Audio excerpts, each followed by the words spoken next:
स्वागत है आपका 18 स्वदेश पर। मैं हूं आपके साथ पूजा त्रिपाठी और आप देख रहे हैं हमारी खास पेशकश कल की तैयारी। और इस शो में हम आपको दिन भर का एक पूरा रिव्यू देंगे। आज का बाजार कैसा रहा इसके बारे में आपको बताएंगे और इसी के साथ ही साथ आपकी कल की तैयारी भी कराएंगे कि कल आपको कहां नजर रखनी है, किन ट्रेड्स पर, किन स्टॉक्स पर फोकस करना है।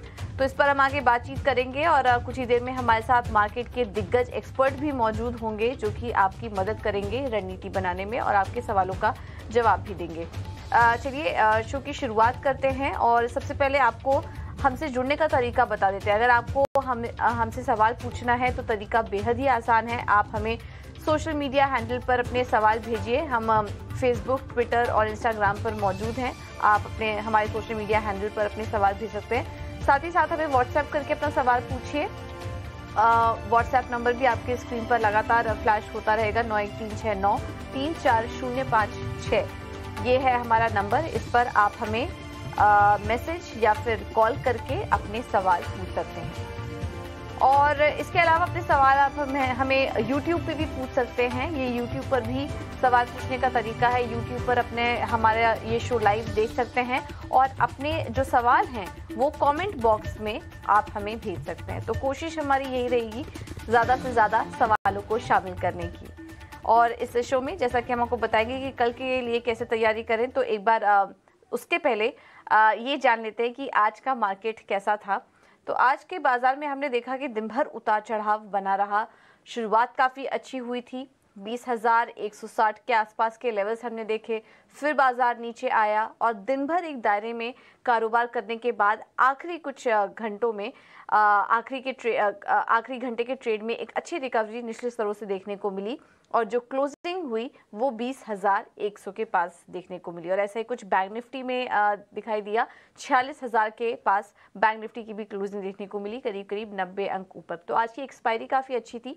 निफ्टी की पॉजिटिव क्लोजिंग यहाँ पर देखने को मिली और सेंसेक्स में भी करीब 52 अंकों की मजबूती थी। और आज की तेजी में मिड कैप शेयरों ने भी कंट्रीब्यूट किया। लगातार 2 दिनों से हम यहाँ पर गिरावट देख रहे थे, मुनाफा वसूली हावी थी, लेकिन आज के दिन हमने वापस से एक तेजी का सेशन देखा मिड कैप और स्मॉल कैप शेयरों में भी। और मिड कैप इंडेक्स देखिए 1% से ज़्यादा की मजबूती के साथ वहाँ पर क्लोजिंग देखने को मिली। मार्केट ब्रेथ भी पॉजिटिव था आज और हमने देखा कि ज़्यादातर स्टॉक्स आज हरे निशान में ही कारोबार कर रहे थे। आज के टॉप गेनर्स थे यूपीएल, हिंडाल्को, ओएनजीसी, एमएनएम और आइशर्स। यहाँ पर शानदार तेजी देखने को मिली और मेटल स्टॉक्स स्पेशली आज काफ़ी अच्छा प्रदर्शन कर रहे थे। वहीं गिरने वाले शेयरों की बात करें तो एशियन पेंट्स आज कमज़ोर था। इसके अलावा आईटीसी, कोल इंडिया में आज हमने मुनाफा वसूली देखी। ब्रिटानिया, एचडीएफसी लाइफ, एलटीआई माइट्री, ये कुछ ऐसे स्टॉक्स थे जो कि हल्की कमजोरी के साथ कारोबार यहाँ पर कर रहे थे। चलिए अब एक्सपर्ट्स को भी शामिल करेंगे। हमारे साथ दोनों ही मेहमान मौजूद हैं। जेएम फाइनेंशियल सर्विसेज से अक्षय भागवत और एसबीआई सिक्योरिटी से सनी अग्रवाल हमारे साथ जुड़ चुके हैं। आप दोनों का बहुत बहुत स्वागत है शो पर। अक्षय, सबसे पहले आपसे राय लेना चाहेंगे। आज की एक्सपायरी क्या एक्सपेक्टेड लाइन्स पर ही हुई और अब कल के लिए अगर ट्रेड लेना हो तो किन लेवल्स को आप वॉच करेंगे? गुड आफ्टरनून पूजा जी और दर्शकों को नमस्कार। तो आज पॉजिटिव क्लोज रहा निफ्टी में, पर आज वीकली एक्सपायरी थी, एक सपाट एक्सपायरी थी, तो ज्यादा कुछ मेजर एक्शनेबल नहीं रहा। और अगर आप कल बैंक निफ्टी की एक्सपायरी देखे, बहुत ही एक एक्सप्लोसिव मूव था। पर आज ऑप्शन राइटरों का दिन था, उन्होंने आज जो ऑप्शंस के शॉर्ट स्ट्रैंगल्स है वो बेच के पैसा बनाया है। ओवरऑल अगर मैं कल का मार्केट देखूं तो अभी भी ट्रेंड स्ट्रांग है। 20,000 का सपोर्ट बेस धीरे धीरे बनता हुआ दिख रहा है। तो जब तक हम 19,900 के ऊपर ट्रेड कर रहे हैं, मुझे नहीं लगता कोई रिस्क है मार्केट को। और थोड़ी तेजी बरकरार है मार्केट में, शायद आपको ऊपर में 20,250 से 20,300 के स्तर देखने को मिल सकते हैं। तो पोजीशन बाय की तरफ ही बना के रखिए। मेरा मानना है कि आप निफ्टी के जगह पे बैंक निफ्टी में पार्टिसिपेट करें, जहां पे अभी तक मोमेंटम जारी है। बैंक निफ्टी में ऑल टाइम हाई लगाना अभी भी बाकी है, तो 46,300 तक जगह बनता हुआ दिख रहा है बैंक निफ्टी में। तो हम बैंक निफ्टी रेकमेंड करेंगे ओवर निफ्टी इंडेक्स। अगर आपको कल के लिए दाव लगाना है तो bank Nifty is more preferable than Nifty index. बिल्कुल, बैंक निफ्टी काफ़ी मजबूत नज़र आ रहा है और देखिए शानदार क्लोजिंग यहाँ पर अगर निफ्टी के सामने देखें तो बैंक निफ्टी की क्लोजिंग काफ़ी शानदार आज के दिन देखने को मिली है। तो अगर किसी को ट्रेड लेना है तो बैंक निफ्टी ज़्यादा प्रॉमिसिंग नज़र आ रहा है ट्रेड लेने के लिहाज से। चलिए अब आगे बढ़ते हैं और अब क्विकली आपके सवालों को शामिल करेंगे। यूट्यूब पर हमें कुछ सवाल आ रहे हैं। मध्य प्रदेश से बागेश्वर जी ने सवाल भेजा है जीनस पावर पर। 105 शेयर 110 पर इन्होंने लिया हुआ है, काफी अच्छे मुनाफे में है। स्टॉक 200 के पार निकल चुका है, काफी पहले की खरीद है और पावर शेयरों में जो हमने तेजी देखी यहाँ पर उनको फायदा भी मिला उनको। और लेकिन पिछले 4-5 दिनों से हम देख रहे हैं कुछ मुनाफा वसूली जीनस पावर में भी देखने को मिली। सनी, आपसे समझना चाहेंगे, जीनस पावर मुनाफे में है फिलहाल तो ये, लेकिन अब निकल जाने का समय है क्या? Good afternoon. मेरी इन्हें जीनस पावर में बने रहने की राय रहेगी, क्योंकि डेफिनेटली ये कंपनी में हमने देखा है कि स्मार्ट मीटरिंग सेगमेंट में काफी बड़े ऑर्डर विन्स हमने रिसेंटली सुने थे। और ये मैं बताना चाहूंगा कि ये जो ऑर्डर विन्स है, इसका जो इम्पैक्ट है ये 1 या 2 साल का नहीं है। डेफिनेटली इसका जो इम्पैक्ट है कंपनी के प्रॉफिट में अगले 8 से 10 साल तक देखने मिलेगा। तो पहले तो ये कंपनी स्मार्ट मीटर इंस्टॉल करेगी कंज्यूमर के एंड पे, फिर उनका जो एनुअल मेंटेनेंस चार्ज होता है उसके थ्रू कंपनी को एक नई आय मिलेगी। तो डेफिनेटली काफी इनकी एंट्री प्राइस भी काफी बेहतरीन है, 110 रुपीज की है। इनफैक्ट ये जब कहीं नीचे आता है तो डेफिनेटली इसमें ये एवरेज अप कर सकते हैं, ऊपर के भाव में ग्रेजुअली एक्यूमुलेट भी कर सकते हैं अगर इनका इन्वेस्टमेंट हॉराइजन 3 से 5 साल का है।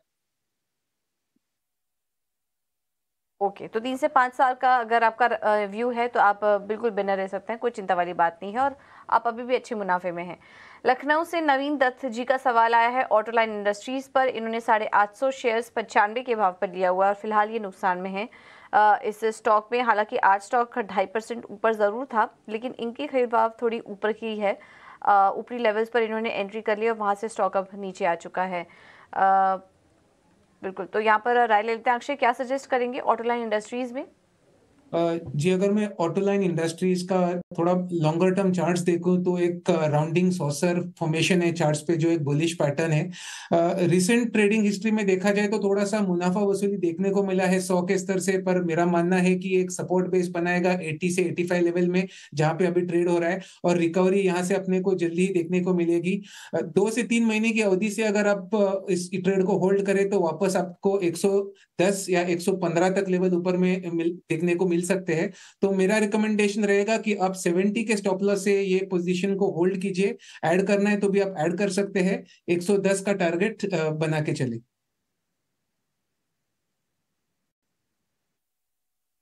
ठीक है, तो होल्ड करने की राय है ऑटोलाइन इंडस्ट्रीज को।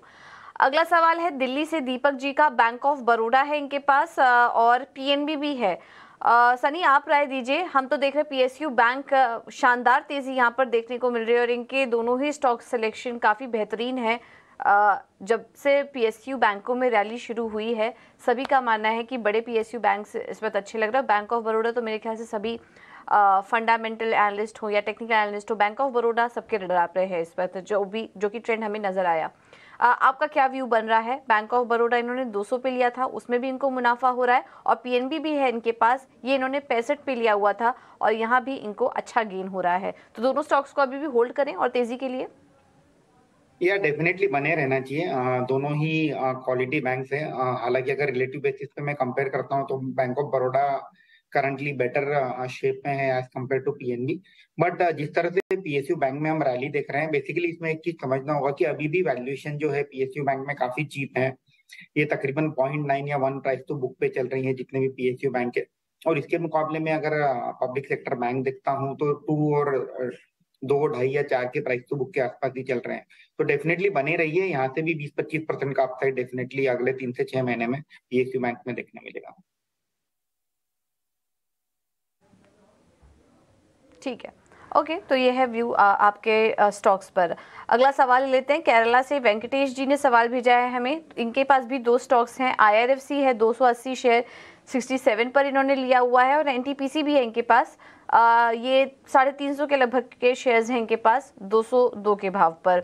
और IRFC, अभी हमने रेलवे स्टॉक्स में मुनाफा वसूली भी देखी थी, लेकिन आज फिर से रिकवरी आई, 3% ऊपर था ये स्टॉक, तो यहाँ पे इनको मुनाफा हो रहा है और NTPC में भी शानदार मुनाफे में है ये। अक्षय, सजेस्ट करिए IRFC NTPC अभी भी बने रहे दोनों स्टॉक्स में? जी, अगर मैं रेलवे स्टॉक्स में तो बहुत ही शानदार रैली चला है, तो मैं कहूँगा कि अभी तक शायद और इसमें मोमेंटम बचा हो, थोड़ी-सी मुनाफ़ा वसूली ज़रूर देखने को मिली है, तो मैं कहूँगा आप जितना क्वांटिटी है इसमें आप आधा आप अगर बुक कर सके तो अच्छा रहेगा, क्योंकि एक अच्छा ओवरबॉट टेरिटरी में ट्रेड हो रहा है आईआरएफसी, तो यहाँ पे थोड़ा टाइम कंसोलिडेशन हो सकता है, जहाँ पे स्टॉक 75 से लेके 90 के रेंज में थोड़ा टाइम स्पेंड कर सकता है। तो मैं कहूँगा आप आधा बुक कर लीजिए, बाकी का जो आधा क्वांटिटी रहेगा उसमें 65 का एसएल लगा के आप होल्ड कीजिए, शायद अगर 90 या 100 तक मिले तो पूरा आप प्रॉफिट इसमें बुक कर लीजिए।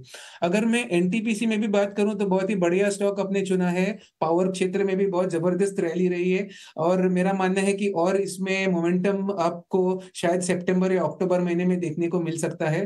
तो 220 का सपोर्ट है, इसके नीचे आप स्टॉप लॉस बना के चले, शायद आपको 260 तक का टारगेट 1.5 से 2 महीने की अवधि में देखने को मिले, तो एनटीपीसी होल्ड रहेगा, और वे 220 के स्टॉप से आप होल्ड करके 260 के टारगेट बनाए रखें। 260 के लेवल्स देखने को मिल सकता है, तो दोनों स्टॉक्स में बने रहने की राय। चंडीगढ़ से नमन जी का सवाल है, और इनका भी सवाल रेलवे स्टॉक पर ही है। आरवीएनएल है इनके पास 200 शेयर्स, इन्होंने 198 पर लिया हुआ है, लेकिन नुकसान में है ये, क्योंकि हाल फिलहाल में आरवीएनएल में भारी गिरावट हमने देखी थी और इनकी भी खरीदारी थोड़ा ऊपरी लेवल पर है। बट आरवीएनएल की कंपनी कैसी लग रही है आपको सनी? यह डेफिनेटली रिलेटिवली बेटर कंपनी है। अगर मैं पूरे रेलवे पैक में देखूँ तो तकरीबन 50-55 हजार करोड़ का मार्केट कैप है, सालाना 2000 करोड़ का प्रॉफिट बनाती है। बट अनफॉर्चुनेटली दर्शक का जो एंट्री प्राइस है वो ऊपर के दाम का है, और थोड़ा सा इसमें एक हमने देखा था कि एक एक्जुबरेंस भी हुआ था पूरे जितना भी रेलवे पैक है इसमें। और अब मुझे लगता है कि थोड़ा समय अब ये कंसोलिडेट होंगे जितने भी रेलवे कंपनीज हैं, और उसके बाद शायद अब इसमें हमें 2 या 3 महीने बाद शायद कुछ एक बड़ी रैली देखने मिले। अगेन सब्जेक्ट टू द क्या नए ऑर्डर्स आ रहे हैं रेलवे में, बने रहना चाहिए, कोई दिक्कत नहीं है, बट थोड़ा सा समय लगेगा इसमें। अब मुझे लगता है कि 200 के भाव आने में। ठीक है, थोड़ा समय देना होगा, कोई चिंता वाली बात नहीं है, लेकिन आपको थोड़ा समय देना पड़ेगा आपके लेवल्स वापस से देखने के लिए। दिल्ली से जावेद जी का सवाल है जीएसएफसी पर 250 शेयर्स 189 पर इन्होंने लिया हुआ है, और करीब वहां से इनकी खरीदारी से 20 रुपए ये स्टॉक नीचे आ चुका है, 169 पर कारोबार कर रहा है। हालांकि आज मजबूत था करीब 1%, लेकिन इन्हें नुकसान हो रहा है स्टॉक में। अक्षय, क्या करें जीएसएफसी में? जीएसएफसी का मैं थोड़ा वीकली चार्ट अगर देखूं तो आप देखिए बार बार 180 पे इसमें मुनाफा वसूली का दौर देखने को मिलता है। ये हमने 2022 में को भी देखा था, जब 180-90 से स्टॉक 120 तक नीचे में गिरा था, तो अभी भी वही पैटर्न देखने को मिल रहा है। तो मैं कहूंगा अगर आपका 1.5 से 2 महीने की अवधि के हिसाब से आप अगर देख रहे हो ये ट्रेड, तो एक बार यहाँ पे आप स्टॉक को एग्जिट कर लीजिए, क्योंकि वापस ये 130 या 140 तक नीचे के स्तर में आने का डर है, और अगर आता भी है तो काफी टाइम, शायद 3-4 महीना एक रेंज में कंसोलिडेट होने का चांसेस है, जहां आपका पैसा शायद अटका रहे। तो मैं कहूंगा आप दूसरे स्टॉक्स को कंसिडर कीजिए और जीएसएफसी से टेम्परेरी एग्जिट कर दीजिए। जीएसएफसी से फिलहाल एग्जिट करने की राय। गुजरात से सूरज जी ने सवाल भेजा है। इंडोरामा है इनके पास, 400 शेयर्स इन्होंने लगभग 51 रुपये 50 पैसे पर लिया हुआ है। इंडोरामा सिंथेटिक्स के स्टॉक्स हैं इनके पास, और अभी फिलहाल ये शेयर्स 49 के आसपास कारोबार कर रहा है। हल्का नुकसान हो रहा है इनको इस स्टॉक में, लेकिन ज़्यादा बड़ा नहीं है, 900 रुपये के आसपास का मामूली नुकसान है अभी फिलहाल इन्हें। बट सनी, इंडोरामा सिंथेटिक्स कैसी लग रही है आपको ये कंपनी? ये कंपनी भी वैसे काफ़ी चली है, लेकिन मौजूदा स्तर पर क्या बने रहना ठीक होगा यहाँ पर? नहीं, मेरी इनसे राय रही कि इंडोरामा से निकल करके, हालांकि लॉस एकदम छोटा सा लॉस है, तो इंडोरामा से निकल करके अगर ये टेक्सटाइल सेक्टर में बने रहना चाहते हैं तो जो बेहतरीन कंपनी थे जैसे हिम्मत सिंह सीड हो गई या अरविंद लिमिटेड हो गई, जहां रिलेटिवली दिखता है कि अर्निंग ग्रोथ काफी बेहतरीन रहेगी अगले 2-3 क्वार्टर में, वहां शिफ्ट होने की मैंने राय दूंगा। ओके, तो ये कुछ कंपनी हिम्मत सिंह का, ये इसके लेवल से ज़्यादा बेहतर लग रहा है, वहाँ पर आप एंट्री लीजिए, इस स्टॉक से निकल जाने की राय आपको दी जा रही है। चलिए अब रुक करते हैं हमारे अगले सेगमेंट का, वीआईपी शेयर।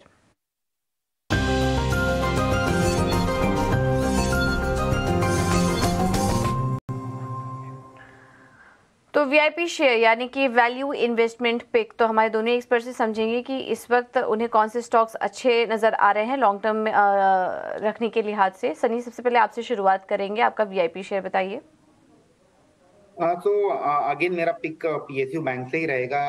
वही सेक्टर मोमेंटम में है और एक काफी टाइम के बाद अब मार्केट उन्हें वैल्यू देना स्टार्ट कर रहा है, तो मुझे लगता है कि इसमें मेरा पहला पिक रहेगा Indian bank. Current market price 404 के आसपास है और मेरा प्राइस टारगेट रहेगा 480 with investment horizon of 6 to 12 month. Bank के अगर कारोबार की बात करते हैं तो साउथ बेस्ड बैंक है, मेजोरिटी बिजनेस उनके सदर्न स्टेट से ही आता है। ओवरऑल अगर बैलेंस शीट की बात करता हूं तो इंक्लूडिंग एडवांसेस एंड डिपॉजिट तकरीबन 11 लाख करोड़ की बैलेंस शीट है। बैंक में कंसिस्टेंटली एक बेहतरीन परफॉर्मेंस हमने देखा है पिछले कुछ क्वार्टर्स में। At the same time main चीज इसमें यह है कि इनके आरओई तकरीबन 18% है, आरओए 1% के आसपास है। अगर मैं वैल्यूएशन की बात करता हूँ तकरीबन 1 प्राइस टू बुक में मिल रही है, तो मुझे लगता है कि काफी एक क्वालिटी बैंक मिल रही है पब्लिक सेक्टर साइड से एट अ रीजनेबल वैल्यूएशन। तो अब इनका जो री रेटिंग है मुझे लगता है कि 1 प्राइस टू बुक से होकर के 1.2 1.3 ग्रेजुअली हो जाएगा, जिस तरह से मार्केट में फंड फ्लो आ रहे हैं और मार्केट कहीं ना कहीं एक वैल्यू कंपनीज को चेस कर रहा है फंड। तो डेफिनेटली इंडियन बैंक एक मीडियम टू लॉन्ग टर्म के एंगल से आपके पोर्टफोलियो में चाहिए। ओके, तो एक और इन्वेस्टमेंट पिक और बैंकिंग स्टॉक पे सलाह। और आज हमने दिन भर देखा कि फंडामेंटल स्टॉक्स जो भी इन्वेस्टमेंट पिक आज हमें मिले वीआईपी शेयर के तौर पर, बैंकिंग स्टॉक्स हमारे एक्सपर्ट्स के रडार पर है, तो यहाँ पर आप नज़र रखिए। और इंडियन बैंक के लिए आपको टारगेट भी बता दिया है। इसके अलावा बैंक ऑफ बड़ौदा भी अच्छा लग रहा है 240 के लक्ष्य के लिए। अक्षय, आपकी पिक्स कौन से होंगे? तो मेरे जो 2 पिक्स है दोनों टेक्निकल रीडिंग पे है और अवधि रहेगी 2 से 3 महीने की। सबसे पहला जो है वो है यूनाइटेड फॉस्फोरस लिमिटेड यूपीएल। और अगर इसका आप चार्ट पैटर्न देखें तो एक ये रिवर्सल कैंडिडेट है। गए 3 से 4 महीने से काफी इसमें बिकवाली आई है और ये स्टॉक 600 का एक बेस बना के एक अच्छा रिवर्सल पेश करा है गए 3 महीने में। और हमारा मानना है कि ये बेस सेट के बाद अभी मोमेंटम पकड़ेगा स्टॉक। आज पहला दिन था जहां पे अच्छी मोमेंटम देखने को मिली है और ये जस्ट स्टार्ट है हमारा मानना है।